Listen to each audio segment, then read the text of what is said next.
Deux sondages d'intention de vote publiés hier. Les deux confirment la dynamique en faveur d'Éric Zemmour, alors même qu'il n'est toujours pas officiellement candidat. Pour la première fois, un sondage Harris Interactive le donne à 17, devant Marine Le Pen, et donc en position d'être le candidat du second tour face à Emmanuel Macron. Mais quelle est la réalité derrière les chiffres, derrière ce qu'on appelle les échantillons représentatifs dans le langage des sondeurs et les marges d'erreur? Eh bien, pour s'en rendre compte, on a décidé hier d'aller interroger les électeurs de Châteaudun, parce que depuis 1995, à chaque élection présidentielle, la ville d'Eure-et-Loir vote comme la France. Reportage de la rédaction au cœur de cette ville témoin. C'est signé ce matin Paul Barcelone et Marie Régnier.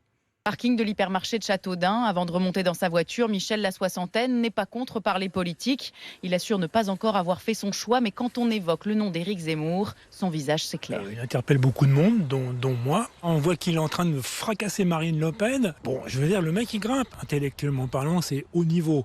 Culturellement parlant, c'est du très très haut niveau. Christian, lui, n'en fait pas mystère. Sa décision est prise. Ah oui, depuis longtemps. Ce sera Zemmour, c'est sûr, parce qu'il correspond parfaitement à mes convictions. Des convictions, mais aussi et surtout un style qui fascine et qui lui a fait oublier Marine Le Pen. Il a des appuis, il a des bases solides. C'est un type qui se sert de l'histoire pour évoluer et ça c'est bien. Il sait bien s'expliquer, il a ses fondements, il a ses bases. C'est pas des paroles en l'air.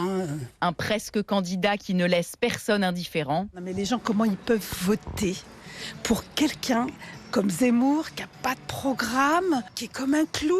On ne peut pas donner la présidence de la République à un intermittent du spectacle. Daniel, désespéré de le voir grimper dans les sondages. Et l'économie dans tout ça? Et la gestion?